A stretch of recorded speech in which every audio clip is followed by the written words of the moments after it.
ஆட்சியர் பதவி நீக்கம் செய்யப்பட்ட பிறகு விடுவிக்கப்பட்டவர் யார்?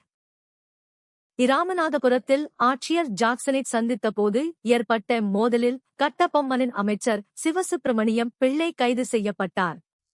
பின்னர் மதராஸ் ஆட்சிக்குழுவின் விசாரணையில் ஜாக்சன் தவறு செய்தது நிரூபிக்கப்பட்டு அவர் நீக்கப்பட்ட பின் சிவசுப்பிரமணியம் பிள்ளை விடுவிக்கப்பட்டார்.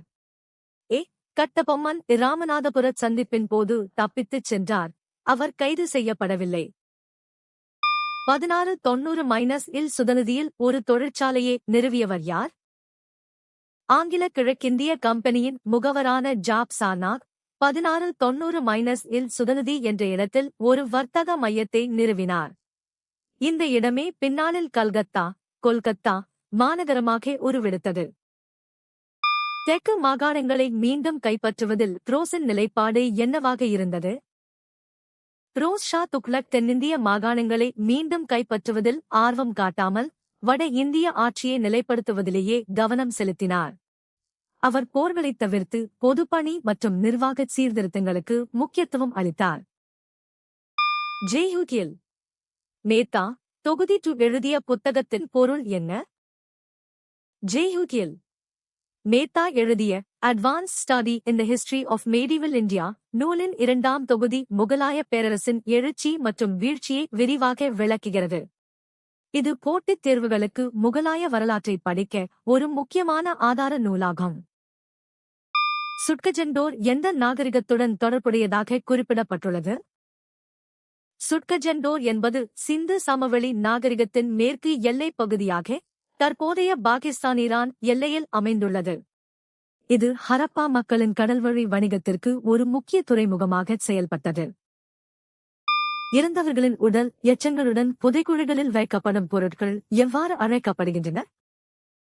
இறந்தவர்கள் மறுவாழ்வில் பயன்படுத்துவார்கள் என்ற நம்பிக்கையில் அவர்களுடன் புதைக்கப்படும் பொருட்கள் கல்லறைப் பொருட்கள் எனப்படும்.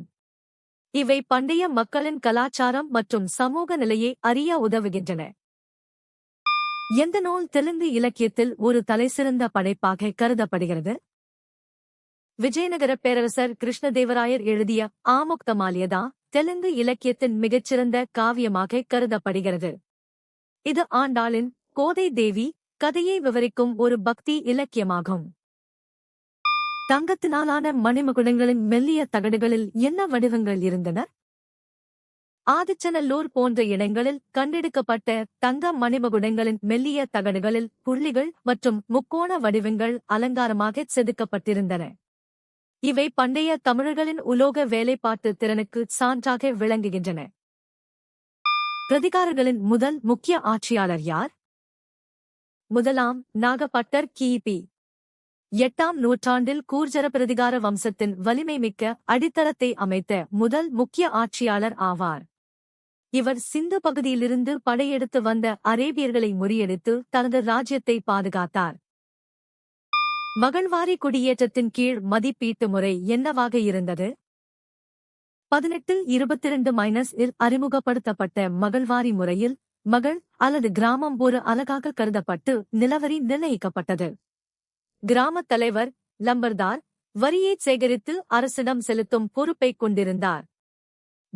தனிநபர் விவசாயி மதிப்பீடு என்பது இறையத்துவாரி முறையில் பின்பற்றப்பட்டது. எந்த உண்மை உங்களை வியக்க வைத்தது? கீழே கமெண்ட் செய்யுங்கள். தினமும் புதிய தகவல்களுக்கு சந்தா செலுத்துங்கள்.